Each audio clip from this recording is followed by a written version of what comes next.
podcast is powered by Audio House Dublin. Welcome to the Sold Out podcast. Yes, thank you for having me. We're here with Uppbeat. Yep. Repping from West of Ireland. Big up Westport. That's the one. So, how's your 2019 been so far? Good, yeah. It's been it's been good. It's been a lot better than 2018 was. Like had obviously dropped the EP, so that got like a good reception. And the gig? Yeah, the gig was. How'd it A go? bit mad. Like, Yeah. I wasn't expecting it to be that good. Like, cause I've never had like, I don't know, like actually people there that because they'd listened to the EP, so they actually knew the words. Yeah. And having them like not have to like go, what are the words? You have to teach them the whole time. They were just like singing along. And I was like, yeah, this is actually mad. Even though it was only like 100 people, or like 150 that's still people, loads. but it was fun. It was really fun. Yeah, that's so sick. it was nice. It was a good start to the year because once you have like some sort of a little base, it's like I can now extend this and build it up and stuff. Yeah, 100%. So yeah, it was really good. Yeah. Besides that, things have been good. I'm just working on videos, so I got 2 more videos on the way off the EP, or 3 actually. And then once they're out, then I'm gonna move on to something else. But for now, it's just all the EP basically. So yeah. Yeah, I was looking at the video. What's the one you did in the shipping yard? Oh, In My Zone. In My Zone, yeah. How did you get in there? Yeah, man, some of the actors you have in there too. This is a story still. So In My Zone, basically, I don't know. Do you know Luminographer? I know, like that he did the video. You should check his Instagram. His Instagram's crazy. So basically, what happened there was, I moved up to Dublin. Probably 2 years ago now, September, and I met Rob and Josh, who's Exhale Media and Luminographer, and met them, became kind of friends with them, and basically Rob's dad works in Dublin Port, so we were just talking. We were just friends really for a while, and then one day Rob was like. He was like, I want to shoot a music video, because at that time he's doing film in college, but he hadn't done music videos.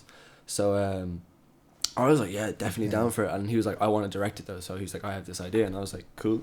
So we went down to the location, and he was like, this is it. And I was like, stop, like this is it's crazy, like because no one has access to that. Like you have to, like if you were to actually.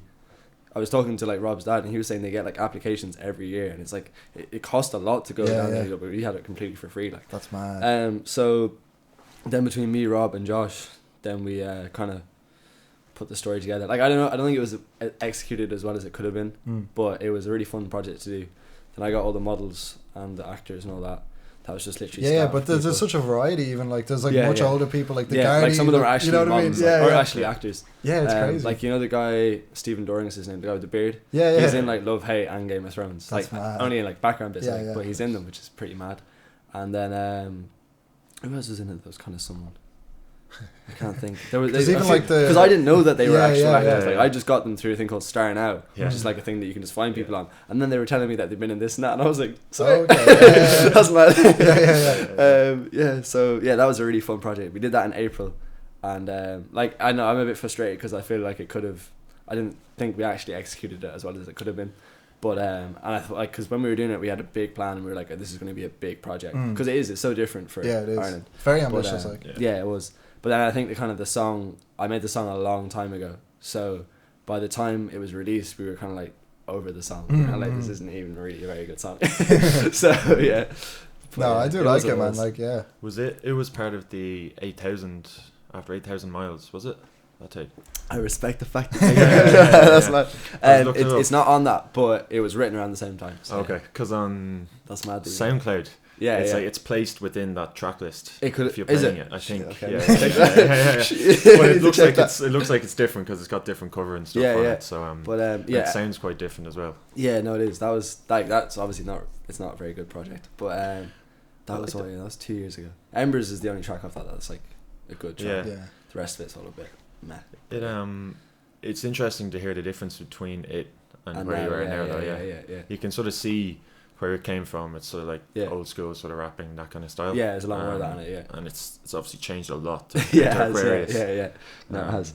But that was as well like down to like around that time I wanted to make the music I'm making now, but the transition between rapping and actually, because see, so many people make the type of music that Enter Aquarius is like the kind of auto-tuney slow song, whatever it is, but I think it's not as simple as it, like you can do it simply, like you could just be like, oh yeah, I'm on a vibe, I'm on a vibe, and that is fine, but I was like, no, I need to learn how to actually say what I want to say, Yeah. but with the sound. So that's why around that time I was writing that music, it just wasn't good. So I had to really learn how to do it before I could release it.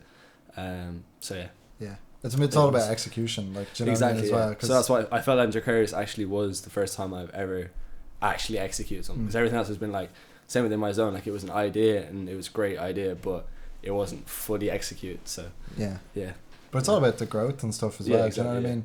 Like, I was gonna ask, like, coming from, it's Mayo, isn't it? Yeah, Mayo. Yeah. Like, where did you decide to kind of like jump into rapping? Do you know what I mean? Like, where did I was wondering that as well. Where did you even record? So like there's in my room. So basically there's no scene. There's a really great music scene in Mayo. So a lot of bands, a lot of really great artists. There's also a girl called Maria Kelly who's like quite big, and she's from the same town as me. She's in Berlin now, but she's like a singer-songwriter. But anyway, so when I was like 11, I used to write songs. So I was really into like Green Day and like a lot of rock and kind of punk stuff. So I used to write songs because basically both my parents are like painters. So I was like, I definitely am creative. Like there's definitely something here, but I'm so bad at like every other form of creativity. So I started writing, and then one day I went to a jazz gig in Westport, and there's a guy called Sautu Kinch who is a really big, I think, saxophone player. He's like a really big saxophone player. He like played main stage at Glastonbury like a couple of years ago. But as a rapper, he's like not known at all. Really? He does like rap battles and stuff like things for fun. So I went to the jazz gig, and then at the end of it, he started just doing freestyles, and he was like, give me words, and he'd be like, hey, and we're doing words. And up to this point, I'd never really cared about that type of music. And then I was like, yo, this is sick, like this is really, really cool. And then I kind of started listening to like grime and stuff like that. And that's originally what I wrote, was all that kind of really hard, fast stuff, which isn't out there, but you will see more of that in the future. Yeah. So that's where it came from. And then, since 11 I've been doing it. That's crazy. But obviously it hasn't been good for a long time. And I used to play with a band as well. So yeah. That is crazy. And then you moved up here 2 years ago. Yeah, so I moved up here, September 2017. How did you find it moving up, like trying to get in contact with people and trying to work with people? Like I've always been in Dublin, so since I used to like skate and scooter and BMX and stuff like that. So we used to always, like, one of my friends, Lucas, he's like one of my long-term friends, he used to BMX, and we used to go to Bushy Park. And so I've always been around Dublin, and then like I spent a lot of time in Dublin because I've always had friends up here and stuff. I used to stay up here a lot since about 15. But then, so I was always going to come up here. And then, but obviously, when I moved up, I started meeting people through, I don't really know, just kind of through artists, I guess. Because like I know a lot of artists like Y-Axis and stuff like that, and I met a lot of people through him. And so like the reason I moved to Dublin was because I don't know, it's just the place to be. Like, here. Like, I need to get out of Mayo. Like, I love Mayo. Like, I absolutely love the place, but it's hard. It's hard to do what I'm doing down there. Like, No, because there is so much like you need, as an artist coming up, you need like so many contacts in terms of like what you do with luminographer and everything. Like you need, good videos, good visuals, because that's your resume. If someone clicks onto your Instagram, facts. Is the first thing they look at, whether they take you seriously or not and stuff like that. And I do the same. As soon as someone follows me, I'm like, oh, and then you know what I mean? So it's crazy. So like that's one thing as well, is like your Instagram is like very on point. Like, do you work with like one photographer, or is it a few? Like the whole photography thing kind of just like, I don't know. Like I remember on like an attraction level, like I remember years ago, do you know Aaron Unknown? He has a song with JLOL. But he's quite big, and he's a model that raps. And I remember watching like one of his like one take freestyles years ago, and I was like, geez, that's cool, like that he does two things. And I was like, that would be a cool thing to do at some point. And then really weirdly enough, I got like, I was being like about 17, and I got an offer from like a modeling agency to do some stuff. And like, it wasn't like, it didn't really go anywhere, but what I did do, it kind of opened my mind, be like, oh, I actually could do this, and it gave me a bit of confidence. So then I just kind of started, just a lot of my mates are photographers, even like back in Mayo. So we just always do shoots for the fun of it. Like we just go out and be like, literally the same way you go into town, we just be like, let's do a shoot. And I actually used to shoot videos as well, like for when we used to skate and everything. I was like shit at skating, and everyone else was really good. So I film all the videos because I was the shit one. Like, and my brother's really good at skating too, so I used to shoot all his videos. So I've just kind of always been around cameras, and all of my friends have just kind of taken photos. We don't like. The one I did lately with Rebecca, that was like scheduled, but most of the time we don't go like, I need to do a new shoot for my Instagram. It just kind of happens. But, or obviously if there's just like you're at your gig or wherever you are, obviously just people around. Yeah, exactly. But, I'm really blessed that it is that way, like just to have so many creative people around. Because I have friends as well that hit me up and be like, yo, I need a photographer, and I'm like, geez, I've never actually thought I need a photographer. And you can't I have to go one, and pay one, like, and that's crazy. Like obviously they should be paid, but it's just great having friends that can creative, you just have fun, like. But yeah. Another bonus of being up here. Yeah, definitely. There's so many creators that are just willing to help each other out. Yeah, you walk out your door. Yeah. That's because like I moved up last summer. So like I'm only from Kildare. Kildare. Oh, Kildare. Like it's not even that far away. Yeah. But I found that once I moved up, from yeah. I grew up pretty near him. Cool. But I found once I moved up, like it was so much easier. If you can walk out your door and walk like 15 minutes to somewhere, yeah, facts. It makes it so much easier. Yeah. Because you've got that energy in that moment. So you just want to go. Yeah, if you want to just do something, you can go do it. Yeah, you just hit someone. You don't end up sitting there for half an hour like I have to drive. An hour. It's just a completely different way of doing things. Definitely. Yeah, it makes a difference. So I was listening to the Y-Axis project as well. Yeah. When did you record that? So that came about. That was really that's mad. So basically, what happened there was. Embers was like the first song that kind of took me somewhere. Like, so Embers released, I was part of I'm still a part of Flow State Movement, but Flow State Movement at the time we were doing quite well, which is like a collective that I'm a part of. And Embers came out, we were doing a lot of shows, we had a headline show in the Academy, like different stuff was happening, it was really good, with the RT2FM Cypher as well. And all this was kind of moving, but then I was like, but I also wanted to be really creative and try new stuff. So I hit up Sean like a long time ago. And I was like, do you remember the Nonsus Magnus documentary? Yeah, the one like Orthodox Youth. Yeah. So I'm in that, and I was like, yo, this guy's just so cool. He's so different. And so I hit him up, and I was like, really random, but because I didn't know him or anything, I was like, at any point, would you want to just make something mad? Like, and he was like, yeah, bro, I'm actually really busy at the moment, but I'll hit you back. And obviously, like, I say that to people. It's just no, like, so I was like, all right, calm.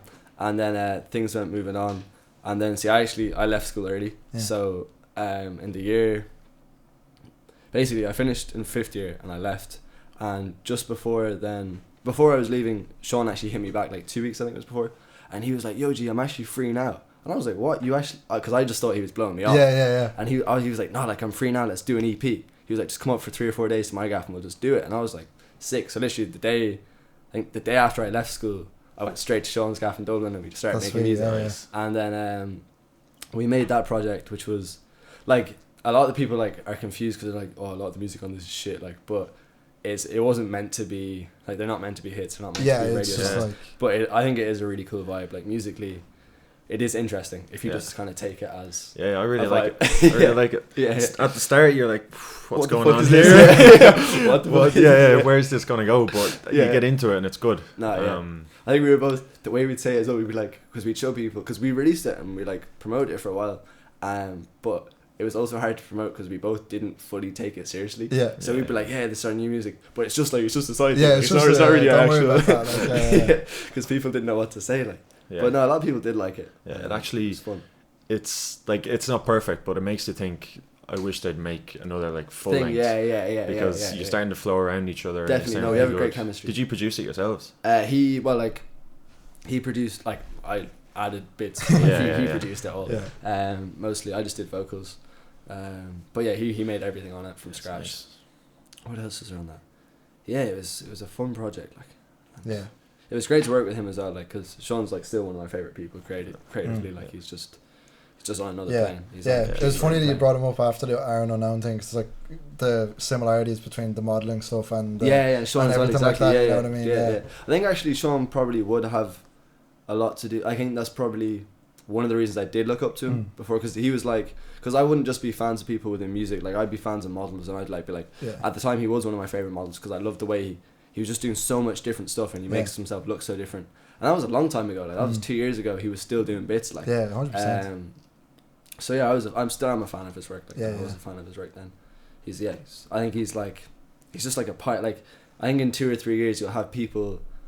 Well, even still now, I think people are trying to be like him. Like I think a lot of people are influenced very heavily by Sean. Whether it's Instagram based or whatever it is, he's doing something that no one else can do or has the balls to do a lot. Because it's hard to stand by a lot of the stuff he does and just be like, I'm doing it, and he doesn't even think like that. He's just like, oh yeah, this is just what I do. Natural, So I really respect what he does. Yeah, and I think it's gonna be like, you know, like ASAP Rocky, the same way he just can do certain things, and it doesn't matter that it's like, oh, this is good, or like this is some shit. He'll just do it. So yeah, I think he's. I mean, the perfect example of that was when I did that tattoo podcast with him, and like I thought this was going to be like a big thing to orchestrate, and it was literally like Adam from the Ink Factory was like, if you can convince an artist to come in and get a tattoo, and you can do a podcast. So I was like, I'll hit up Sean, and then Sean was just like, and I was like, well, that was easy. And he was like, next Wednesday. It's like, all right, what? Yeah, it wasn't even small. Like massive rib tattoo. No, it's deadly tattoo. And I mean, he was able to talk the whole way through it as well, which is mad, because literally like your ribs and stuff. Rattling off his rib cage. Like there's only a few bits like he'd kind of start talking, and then he'd be like, hold on a sec. You know? But even chatting to Adam was fascinating, because like he's doing the tattoo, and you're just getting like, you know, he does that day in day out. However many tattoos they do a day, and like just getting that perspective as well. Yeah, that's crazy. How long did it take? It was like 3 hours, I think, something like that. I feel like altogether, or maybe like we were there for 3 hours. It was kind of like, it's not actually that long. Yeah, it was quite quick, like, because I think we started around 5 or 6. But was that fully done, like, or did you come? Yeah, literally, yeah. That's sick. Yeah, I think it was like 3.5 hours, something like that. Because I remember we were done like before 10. Like it was like early. It was like 9:30 or something. Like So. Yeah, that was cool. So what do you think? You up for a tattoo? Yeah. I actually don't have any tattoos. No? I actually have none. What would you think you'd get if you were? I don't know. See, originally, this is actually a thing from In My Zone. We actually went like out of the way with a lot of stuff. Like we got someone to do like illustrations and all. So there was a P kind of illustration, because you actually can't really see it, but in the container there's loads of writing of this whole language that this girl like created for it. And there was one like icon that we were all gonna get on like our ankles or like our necks or wherever, because like there's 3 like a lot of the people that made that are like my best friends. Yeah. So we were gonna do that, but then we never actually did it. So I don't know. that still needs to be done. Yeah. I'd like to get a lot of Celtic stuff. I'm really into like Irish mythology and stuff like that. Yeah. So I don't know. At the moment, I haven't even thought about tattoos, but I guess I kind of have to. I'm a white rapper, like, so it's like kind of if I don't, I can't get away with anything like. But yeah. I saw you. Who was Dublin FX did the cover for? For he's actually part. He helped with In My Zone as well. Okay. But see, it was funny. That's actually a gas story, because Paul is his name, Paul Lukacs, and he's an incredible designer. He's really good friends with Rob, and I've known him ages. And the Dublin FX page went up, and about 3 or 4 different people sent it to me, because there was no name on it. Yeah. And they were like, "Have you seen this?" And I was texting people like, "Have you seen this? It's fucking mad!" Like. And we were all chatting about it, and Rob didn't know that Paul had done it. And when people were hitting him up like, who did this, he was saying as a joke, "Oh man, Paul Lukacs did it," just as a laugh, right? Yeah. And then literally everyone was talking about it, like, because it just came out of nowhere, and everyone was going mad for it. And then Tyg, who's my little brother, hit me up, and he was like, "You know it's Paul." And I was like, "Stop," because like I was like, "It's not," and he was like, "Yeah, he is." He was like, he just hid it from everyone and just did it and see what happened. And I was like, this makes so much sense. Yeah. So like I've worked with Paul long before the Dublin FX thing happened, and I was like, I was gonna get him to my EP cover anyway. But then when the whole Dublin FX thing happened, it was cool to be like, I have Dublin FX as my because it got him so much clout, like it was mad. Yeah, that was as sort of people announce themselves on Instagram or whatever. That was seriously effective. It was really effective. Was going everywhere for the first few days. Because he has other pages as well. He has one called Trinitopia, which is all pink and blues. Okay. And that's like it's just the whole filter is pink and blue, because I think Trinitopia is some sort of like not disease, but like some sort of that kind of does that. And you literally can only see pink and blue. And he did this whole. It's really dope. But yeah, I think that's just his thing. He just creates different accounts and sees what happens. Like, nice. It's class. It's but Dublin FX really took off. Like, I think he's even had like art galleries hit him up being like, can he put pieces in there and stuff. So probably, I saw him. He was starting to sell then and stuff as well. Was he? Yeah, so that's deadly. He did a stained glass piece for me as well for the Purple Lights cover. And he actually, because he hit me up and he was like, "Oh, can you throw me a bit of money for this?" And I was like, "Yeah, of course," or whatever. But I was like, "Why?" And he was like, "I just have an idea." And I was like, "Cool." I was like, "I'll just let you go with it." And he was like, "Just trust me on this and I have an idea." And then he sent me a video of this like stained glass piece with my face and Purple Lights in his living room. And I was like, "No way!" And he was like, "I made a stained glass piece for Purple Lights," and I was like, "That is crazy!" Like that's mental. So yeah, that's in my room. Just hanging it up. Literally, like that's linking back to like what I was saying with the Instagram. Even like the covers, everything's really on point, and it's good that you pay attention. I really appreciate that as well, because I think it's I like because obviously when I'm creating all this stuff, I'm creating it all to link in, and I want it to be more than just music. I want it to be visual, and that's why I work with people like Paul. But it's sick when people actually click with it, because not everyone does. Like, so that's dope that you think that. Yeah. I'm doing Viscom, so I can't help but like everyone's like graphics and stuff. I'm always like nitpicking and stuff. But yeah, no, it's a lot of shit graphics as well. Unfortunately, really even in like big SoundCloud rappers, you ever see like big like LA rappers will have like awful graphics. Like Soulja Boy often tweets out like, someone make me a cover for this song. Like Rich the Kid DM'd me once because he like put up a thing that was like, mad. I have a song with Famous Dex. I didn't even know who Famous Dex was at the time. And like I made this like shitty cover and then sent it to him, and he responded, but he didn't obviously use it or anything. But like, wish I my phone. But still, that means if you DM'd him, you're not going to go into his request. Like you're actually going to. Yeah, like I think he had to DM me to like send it or something because I like tweeted it at him, and then he like DM'd me. And was what like, I mean is if you hit him up now, I can still in his actual DMs. So there's a chance he'll see it. Yeah, which is crazy. Mad. That is mad. That's how easy it happens though. It is though, isn't it? Like it's. You had who was it? The guy that worked with XXX. Jediah as well. That was crazy because that was literally from basically like similar to what you were saying earlier about being around cameras from skating and stuff. Yeah. I used to do like YouTube from the Call of Duty side of things, like gaming videos. Yeah, it's literally it's either skating or gaming, man. Literally everything comes to that. And that's why the channel as well. If you look at it was made in 2013, like literally, so like deadly, and all that. So that's the same with mine. I had to take all the skate videos out. So yeah, all the behind the scenes stuff today. But yeah, like that's what I used to know him then. Do you know like FaZe, like the gaming team? No, actually no. They're kind of like they've gotten really big into now because they've started doing vlogs, and then they kind of did like a Team 10 sort of buzz as well. But yeah, he used to be like one of their designers basically, and they were kind of like the top team, and he was like one of them people, like, you know, you always have these people that like they're obviously a lot bigger than you and what you're doing, but they're like nice to you and they DM you back and all that. So he was just one of them. Like I was always sending designs over and stuff, and then didn't kind of speak to, or kind of I wasn't in the Call of Duty scene anymore, and 2 or 3 years passed, and I'm like, oh wait, you're doing all this rapper stuff now, like this is crazy, because he started out obviously with like the X ones. But he was like doing Trippie Redd and everyone like that, and they were all reposting them. And I was because I think it was Lil Xan used it like as his Facebook profile or something. Right. I was like, I need to get back in touch with him. That's crazy. That's not. I've read like literally probably the exact same thing happened to me with this guy called Karaoke. He was a filmer from Atlanta, and he came to Westport, which is the town I'm from, in the skate park, and like he was just known at the time, and he just skated, and he shot a video for us, not like just a skate video, and no joke, like he. A year later, you know Joyner Lucas. So he shot a video for Joyner Lucas, but that was cool. Like not big, but it was still pretty big. Like definitely. And that was where because they're from the same place. And now he's Lil Yachty's like filmer, like. Oh, that's like he's like his tour guy, like literally. If you see his Snapchat every day, he's just like hey with like Lil Yachty. Lil Yachty be like jumping off like the second floor of the fucking house or something. They're all chilling with each other. Like he shot a video.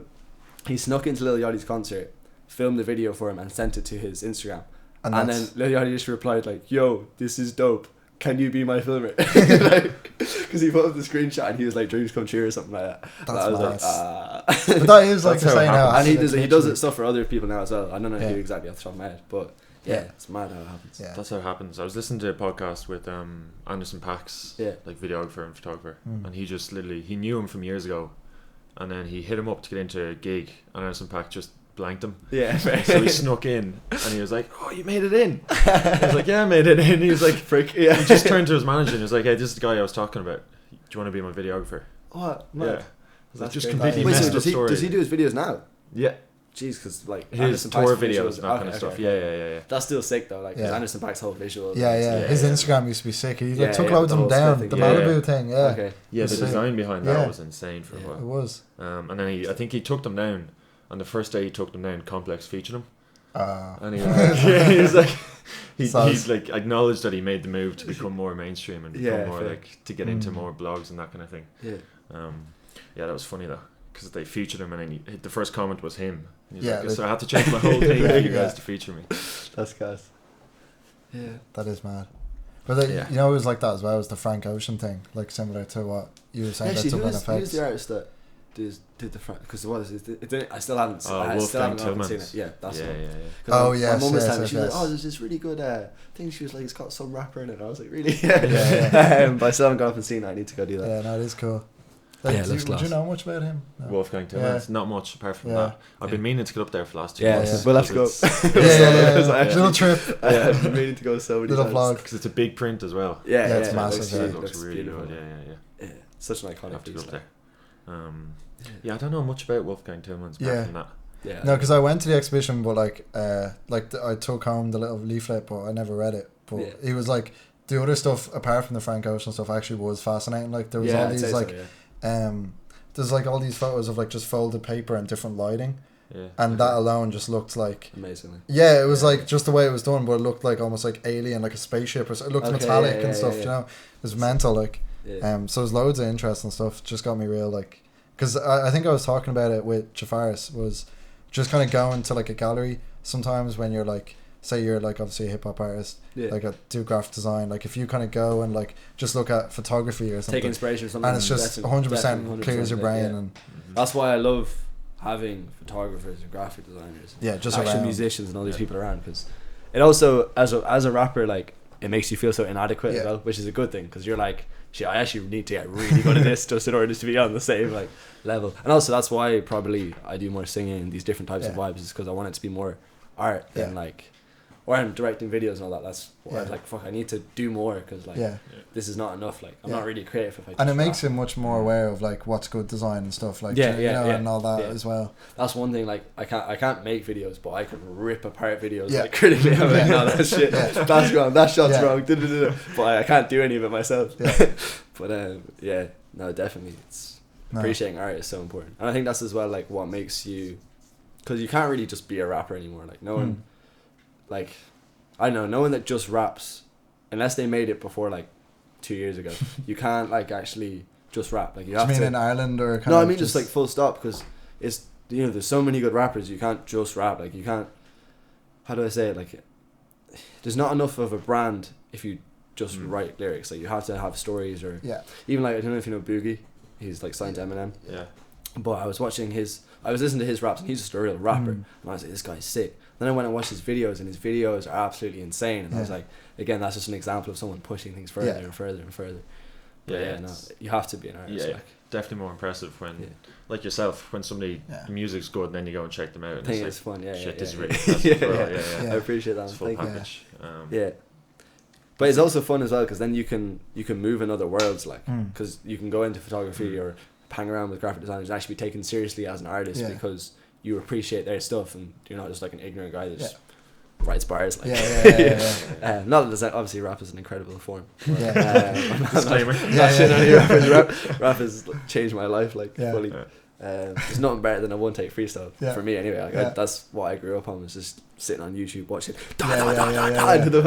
still love that, like the proper grime stuff. Grime. So are you thinking of going back to that sound, or? Well, no, again, it's the same way with like, this sound is in, it's hard, like rappers can't do grime, like you can't just hop on a grime beat, like it's a whole other mindset and it's a whole different flow. So I remember Dave was saying that actually in an interview, where he was saying there's so many grime artists in the UK, but they can't rap, like it's not as good. So I study grime all the time, but I'm still not at a level where I'm happy enough that I can actually just like, obviously if you're throwing a beat or something, I'm still gonna jump in, but I'm not putting it out there yet, because it's just not at the level it needs to be. Plus, like, it does come with kind of a lot of, like, you kind of need to be living grime as well, like, but like to an extent, but I also feel originally what grime was is just you telling, because see, like, grime isn't violent like drill, like it's not the same. Like if you listen to the one take freestyles from back in the, that's why I love them, is because it's this guy just talking about like what happened with his mum that day, it's really, it's not necessarily like really cool stuff, it's just like really down to earth, like basic shit, and that's what I related to, because I was like, whoa, I can actually relate to what he's saying, even though I live in the middle of nowhere out in the west, like you can still relate to it because it's really real life stuff, whereas I know the likes of Lil Pump and stuff like that is a lot harder to relate to when you live in the west of Ireland, because like nobody has a chain, nobody is drinking lean, like you get it more in Dublin, but out there, like none of that's happening, like. So that's why grime was definitely there for me. And also coming from punk, it has the same energy, and like I'm like very on energy. Like if something has energy, I'll just love it anyway. Yeah. And grime is just that, but it also has the intellectual side, like lyrically. So it's like best of both worlds for me. Yeah. It's interesting what you're saying there about people relating to.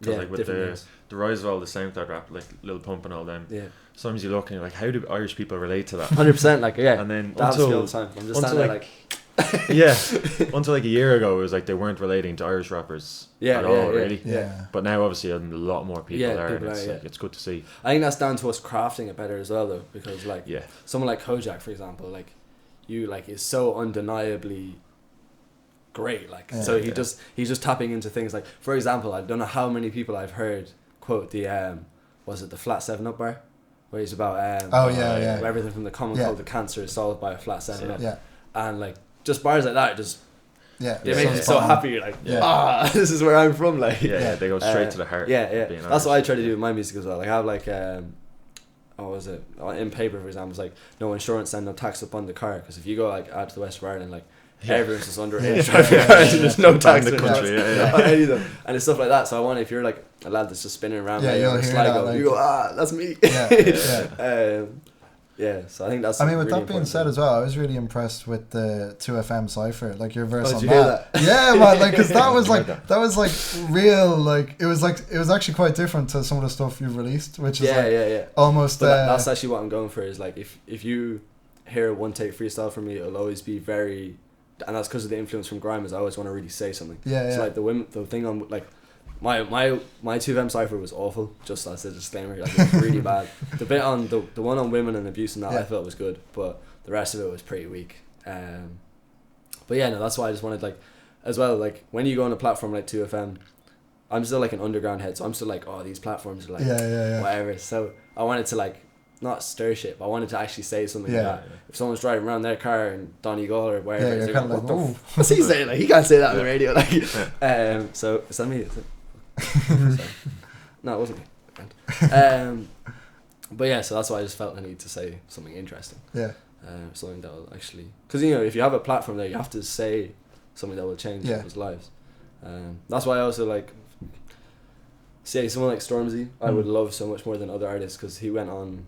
Did you hear his thing at the Brits? I didn't know. He went. This was like a year ago. It was a year after Grenfell, and then he goes, what is it? He goes, Illuminati and Illuminati and chemtrails. They want to judge BMI the shit that my friend sells. Like they think that we forgot about Grenfell. Like Theresa May, where's that money for Grenfell? What you thought that we forgot about Grenfell? Savages. But like it was a year after, and he went on this huge TV platform where he's just expected to do something nice. And he just did this piece that was completely unscripted, and you're like, yes, because that brought so much more attention back to Grenfell, and obviously more people are going after it again. And like that's how I always feel, like if you have a platform, you have to say something. It goes back to what you were saying, obviously, about energy and like all that as well. It's like, but I think it's kind of draining as well. Like if you go on a platform, like everyone can say the same shit, like so it's like when you say something interesting, it stands out. 100%. But obviously as well, a lot of people can go over the top as well. Like I don't think, like a lot of people say stuff that, like just do the Kanye and just RT on RT is like stop, man, like RT is helping you here, don't say shit. But if you have an educated opinion on something, go for it. That's still a classic video though, just when Kanye was like, George Bush doesn't care about black people. It's just like you see Mike just literally kind of go like, oh, what do I do? You know what I mean? It's incredible to watch. Man. But I mean, I was gonna ask as well, recently I've been doing two things, asking what sort of YouTube, Netflix, internet rabbit hole you've been on recently. Okay, cool. Well, I'm really like I'm quite spiritual, so like my YouTube is a lot of I know a lot of like law of attraction stuff, or universal laws, a lot of that. And not just because I feel like a lot of people just like watch the law of attraction video and like, oh, this is it, but there's obviously a lot of other laws involved, and there's a whole thing. The secret. But like that's one like tiny element of a huge picture. Like I wouldn't even. I think that's one world actually that I find really interesting, because everyone's on like a law of attraction buzz or on a like success buzz, but I was actually chatting to one of my friends about this, and he was like, I want my whole thing to be positivity, and I was like, yeah, but I was like, right, do you actually know enough about it to like, not in a bad way, but like, do you really, because it's the same way if you like talking about street life, if you're not really about it, you can't talk about it. So if you're going to talk about this whole positive buzz and that, you really need to be like, on like a monk level to actually spread it, because you can't just be like, oh, do this and it'll change your life. So that's why, like, for example, I don't speak about any of that yet, because it's like I'm not at a level where I can really preach it. Exactly. I get you. But so there'd be a lot of that. What else? So many one take freestyles. Just that's a constant. What else? A lot of like. Or some of the best of all time to you, or like do any stand out? Any like particular, like if you go to show someone on YouTube right now, like you know, because everyone has like that go to. JK, any of JK freestyle. A lot of Fire in the Boots, like Bugsy Malone's Fire in the Boots, or something else. Yeah, he's playing Trinity World, I think. Yeah, he is. Yeah. Which is pretty cool. Yeah, that's very cool. Actually, I'm a big Bugsy Malone. Really rate him. What else? Netflix wise.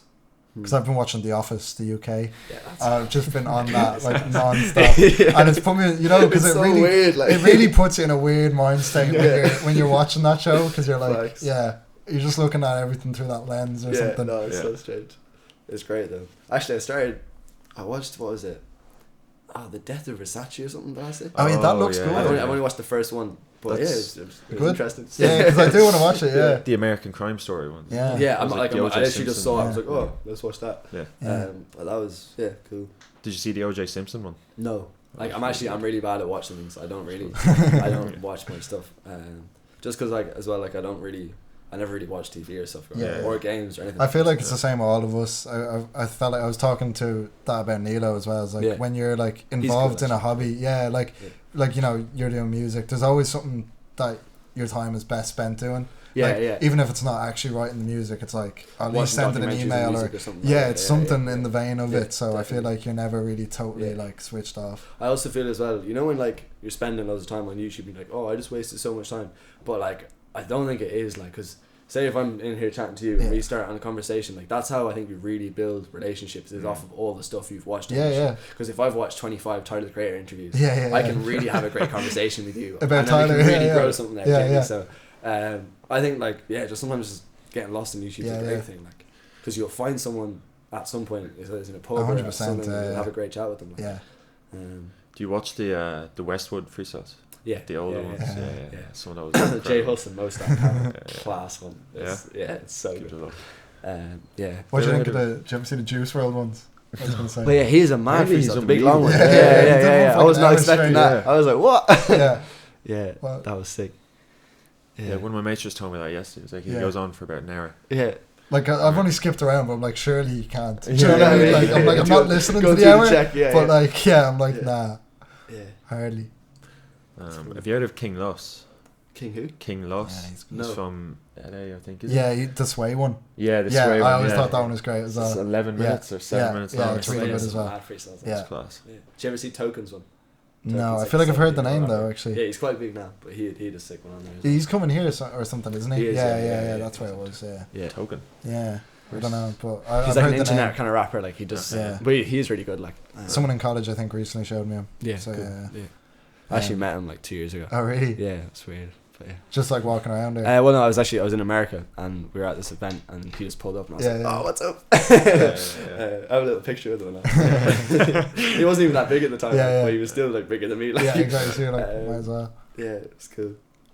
Yeah, no, that's sweet, man. As well, I guess. I mean, if you could kind of just break down, I think maybe like some advice for like up and coming rappers or like even people just starting out, in terms of just like maybe what they should stay away from, things that maybe you've learned just even in your time. I think like realizing how incredible your life story is, because like whoever you are, you have a crazy life story, and you just need to cop into it. Like for example, I'm a big fan of Yellow Wolf, and the reason I'm a big fan of Yellow Wolf is because he's from the country, and it was through hearing him talk about Chevy cars and like whiskey and these different things that he's on about that I'm like, oh yeah, that kind of that kind of relates to like then it was through hearing him talk about these things I realized that I can talk about the same things about where I'm from, like and like so I think wherever you're from, there is always so much to talk about. You just need to really open your eyes to, like, for example, I'd say in the next year or two you're gonna have so many more people sounding like Kojak, because Kojak opened people's eyes to what's actually on in Dublin, that you can be like,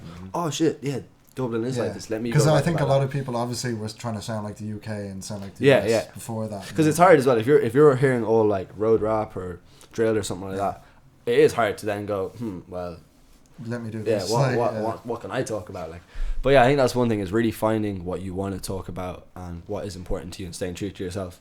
And also I think if you are going to talk about things like, because as well, I think in Ireland as well, you might have a song that's about like, say Xanax, for example. People like, shut up, man, Xanax is in Ireland. But if it is, like, stand by that as well. Like, don't go away from people saying, like, if you are a part of a culture that is actually happening and people think it isn't, still go for it. Because that's a lot with drill. Like, people are saying, oh, this drill isn't happening in Ireland. Man, it is. Like, people are getting stabbed up like non-stop. It's just not on the news. But like, your masters, like all that drill stuff they're talking about in those songs is really happening. A lot of it. Like, but yeah, back to the point, I guess, is find what you're really trying to talk about, or learn who you are as a person, and also I think just like raise your vibration, put out to, like, as in, don't just learn the music side of things, like learn, like, say, the spiritual side of things, definitely, because if you don't have that, you actually can't go far. And you'll notice that everyone in this industry is on that like kind of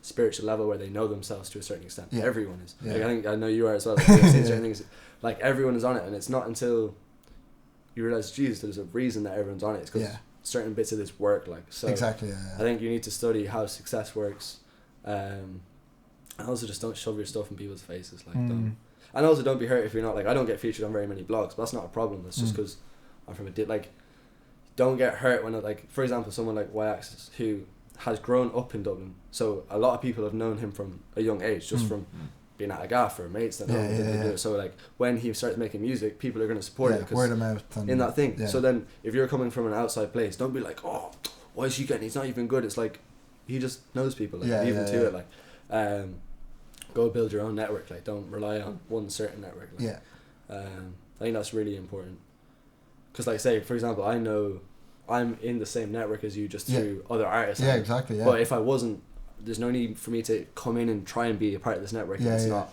in my network.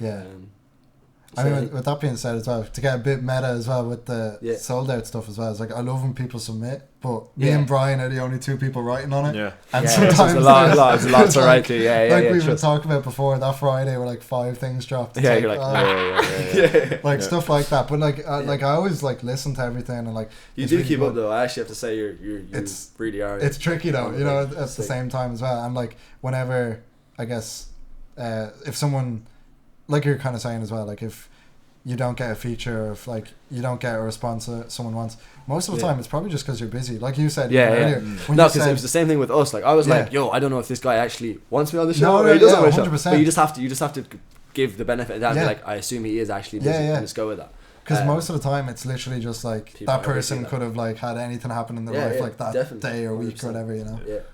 Yeah, not being afraid of rejection. Yeah, not taking it personally. It's amazing. Not taking things personally is a huge thing.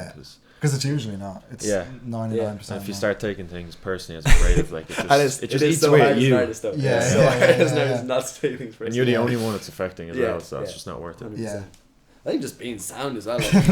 Like, I think, like, but no, like, seriously, like, actually becoming friends with all these people. Because that's one thing, like, I have no radio contacts, but I'm following all these people on Instagram, and I'm like, I actually like these people. Like, I'm not actually even trying to just get on their show. I actually want to be friends with these people. Like, and I think that is the main thing, is actually being friends, because that's how you get support slots. That's how you get these things, is that if you're friends with an artist, like, if I'm like, for example, this guy called Active, he's from Active is dope, and he like, this is the perfect example of networking. He commented on one of my songs like 2 years ago, the proper like, hey man, I'm a rapper, and I obviously blew it off. But he kept hitting me up. But on like, so that's what I mean as well. You blew him off, but it's like probably not even. Yeah, it just wasn't very good, and I was like not to blow him off as in like I just didn't reply. I was just like whatever, which is kind of ignorant of me at the time as well. But he just kept hitting me up on like just a friend buzz. He'd be like, hey man, what do you think of this, or da da da. And then after a while, I realized I was hitting him up like, and I was like, shit, we're actually like friends. And I didn't even rate him at the start, like, but now I like really push him, and anytime anyone's like, oh, who do you think's good, or like, do you have any ideas of a support act? I'm like, this guy, because I like him as a person, and I know he's a genuine guy, and he actually works hard. That's another thing, like, people, like, for example, the whole Spotify thing. So many people have hit me up like, oh, how does Spotify work? Like, how do you get views or listens or whatever that? And like, or even me, when I was hitting up people, figuring out how to get in playlists and all that, and people were like, oh man, I just got added to a playlist. And it's like, no, you didn't just get added to a playlist. But then when I say the same thing to people, I'd like actually show them I'd be like, no, this is how you do it. And I remember I showed Active, and I was like, look, this is it. You submit like this. You just go find the people. Next week he had like 10K. And I was like, at that point I didn't even have 10K, but I was just like, yo. Yeah. And then he was just pushing, and we released like around the same time, and he went straight to 80K, and I was still like on like 40K. But I was like, he's just working like. And when someone works, because I've given other people that are still sitting on like 1 or 2K, but just didn't put in the work like. That's why I rate people like that. Is he just actually goes and does it, like gets it done. He has a new single dropping on Friday. Yeah, he does. This will be out. It's out. Go check that out. It's a good song as well. I think it's his best song today. It's a very strong song. He's sick. But yeah, again, good energy, like just sharing it. But the point was, make friends with the people, not don't just like come here and then never talk to you again. Of course, like, cool. Exactly, I got the podcast. That's it done. Shane can't do anything else for me, so I'm off. Become friends with people, like 100%. Relationships. It's everything. So relationships. And obviously you never know as well down the line how everything unfolds. Yeah, like they say for example Universal, like you can be like, oh, Universal, like who are your favourite 3 artists at the moment? You're like, oh well, this lad dropped a song last week, and this, like, you should check them out.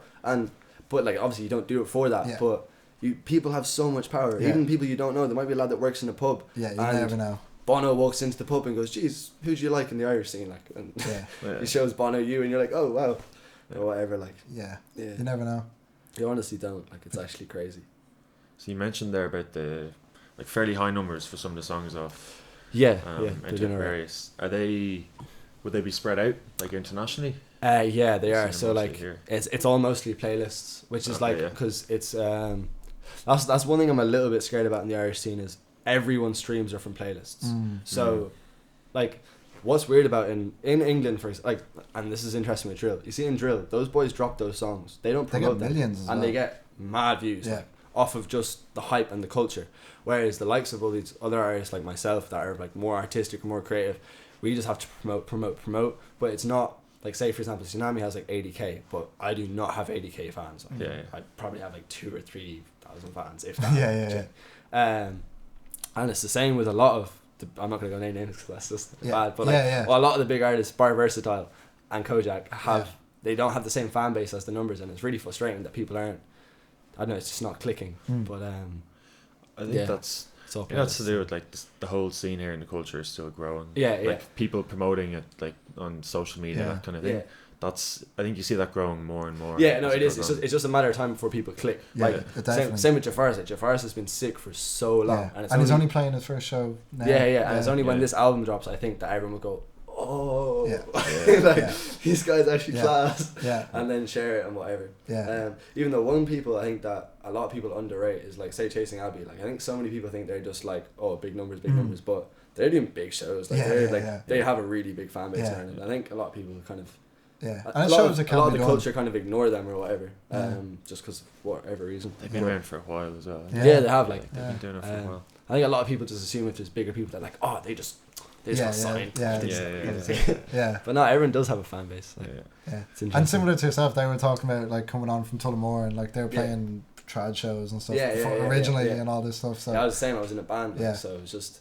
You can't do a show in the west of Ireland with beats. Literally, I got a band together, and I'd still be rapping like mad, but people would be loving it because they'd be like whatever in the background, and so it'd be like rapping over rock music basically, and that was my come up because like blues is very big in the west of Ireland as well as trad.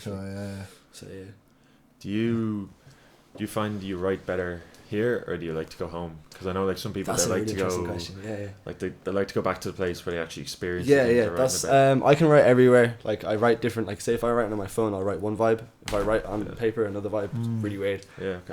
So it's all kind of different, but like for Enter Aquarius, where did you write most of that? I wrote most of that. Actually, sorry, it's really weird. Can I go to the toilet? Sorry, go ahead. Is that over there? Is that? It's in there. No, writing. Back in it. Writing is a different, like it's a weird one. I can write about anything anywhere, but in the studio, for example, because I only started before, I'm a very writing person. I don't like just freestyle and vibes, but I started recording with the guys called Chili and Shortcut and Swords, and from them just being like, I remember one day he was playing a beat and he was like, "Do you like that beat?" And I was like, yeah, but I was literally just about to go. And he was like, "Oh, do you want to put something down?" And I was like, "Oh, I haven't got anything. Like, I write like." And he was like, "No, just go in and try it." Like, He's like, just vibe, like. And I was like, all right, cool. So I went in and I did it, and it was a whole different sound came out of me. So it does. I think different approaches do definitely bring different sounds. So if I'm in the studio, I'll do a lot more kind of freestyle stuff, and like I will write it down, but I'll just kind of throw out ideas and go but a lot of the stuff that I actually really release or feel really strongly about is usually me sitting down and just writing. But I do I used to be a proper like person where I'd sit down, and I was, you know how people have to be like sad or angry or something. I can't do that. Well, I can do it more now, but I used to be a point where if I was angry or sad, and I'd be like, I am really angry. This is really bad. I feel it just wouldn't be good. Like it wouldn't be artistic. Whereas, so you'd be like, oh, I'm really upset, but an artistic way to say it is like, the sky is dark and my skin's whatever. So it didn't have that creativity. So I'd always have to be in a very like neutral state to think of things from the outside. Yeah, that makes sense. But now I kind of write everywhere. I'm pretty versatile with that. I can kind of do anything. So I guess you're working on something new now, or kind of what? Yeah, well, it's like, I don't know, the one bad thing about music is that like it takes so long to get something out. Like, so Enter Aquarius is finished in like August. Yeah. Supposed to come out in September. Came out in January. And I have to promote that for like 6 months before I can even think about getting it. But I'm shooting loads of videos for future projects. I have an idea for like, it probably won't be an album, but it's going to be an album, but it'll probably be called like an EP. Because I'm way too like young to be doing an album. Definitely, like I want to be like a project based artist. So like, for example, Black is a huge inspiration, Six Lack. Because it was actually probably through hearing him and then, like, say, Young Bane and Afrobeat music that really opened me to doing the Enter Aquarius type of style, because it's so much more limitless. Like, there's like, say if it's rap, it's whereas Afrobeat's like exactly. It has all these different places you can go to and things you can. That's why I really like it. I think it's like the last third of like Tsunami. Just like there's like really nice melodies and do you know what I mean? Like it's just nice and like spacey. Like I couldn't put my finger on it, but now that you've said Black, I'm like So Black would be a big inspiration. So would Young Bane. What was I saying? So Black is a project based artist, and literally just every year he drops an album and that's it, and you just go listen to the album for the year, and then next year. So I want to have it that way, that the people that listen to my music really listen to my albums and really listen. So I think the best way to start that is by consistently releasing projects. Obviously I want singles as well, because you have to do it. But I kind of want to go in the cycle like a label does, where it's EP out, promote that for 6 months, tour, EP out again. Whereas like the SoundCloud rap way is more like song. But no, it's like, it's just as sick. Like, or same with drill, it's just song the whole time, and you're just constantly relevant. But I don't know, it's tough to do. Like, not many people doing 100%. That here, is there? Not a whole lot. In the drill scene there is, like, the drill boys drop tracks every like 3 weeks, and like they're firing like 100k views over here. Like, it's mad. But also what's interesting about them is they really have support. Like, so there's a lot, like the videographers, and they have like studios, and everyone's really getting behind them, whereas a lot of like, say me or Sean or any of these people, like, we have to ask people, like, do you mind if you can pop in the studio there, get that sound done, or hey, do you mind, I have this concept, and because it's all a lot more conceptual, we have to like really like set it out, whereas a lot of the drill videos, it's just like book an apartment, bang, let's go, like, and that's sick as well. But it's a lot more fast paced. You can get it out there quick. You mentioned Shortcut. In the, it was actually interesting because when I heard your stuff, I listened to Bobby Basil's before yours. He and then I heard yours, and I listened to, it was probably the second or third time, and Tsunami and Cider maybe. Or Paper Cider, I think. Cider's like the makes Leo with a cider. It was only maybe the third time and listening, I was like, that's who it sounds like. Shortcut. Was this produced by the same guy? That actually wasn't. So the way it worked was, they didn't actually make any of the beats on that one. They had like a lot of stuff I have coming out they've produced, but it was all recorded in their studio. So they, like, a lot of the mixing is the same, a lot of the, it's a similar vibe. It's obviously very different to Bobby's album, but it's like mixing wise it's on the kind of same quality level and the audio tune and all that kind of thing. And just the general vibe, like Shortcut and Shitty are incredible. Like they're just on a different space, like, because it was great because you had like, there's kind of, even actually Tsunami was done by a guy called Tunde though in Tala. He records a lot of the kind of Afrobeat stuff or a lot of the drill and urban stuff. But yeah, Shortcut, when I found Shortcut in Chile, it was so great because there's kind of a limited amount of studios. And then when I just came across them, they just have these gaff and swords that they're banging music out non-stop, like literally 24/7. You could pull it there like 5 a.m. and doof, doof, doof, doof, doof. Like, nice. It's class. It's such a great vibe, and they're great people as well. So that is dope. Yeah, if you want your beats, go check out those guys. 'Cause they're the best. I think not like obviously not like I'm not gonna say they're the best in Ireland because there's a lot of great people, but in my opinion, they're the best in Ireland. Yeah. They're definitely my favourites, and they're really creative as well. They do a lot of stuff. That's dope. Yeah. Is there anything else you'd like to shout out at the end? Any special? Shout out everyone I'm working with. Everyone's supporting as well. It's really nice to like. I feel like now we actually have like a little solid fan base. So that's really cool. Yeah, shout out everyone that supports me. Thank you guys as well for having me. And yeah, I guess that's it. Go listen to Enter Aquarius. And actually, yeah, by the time this is out, a Limerick show will be announced. So go buy tickets for that. Nice. When's that? That is. It's like the day before Paddy's Day, 15th of March. 2 days before Paddy's Day.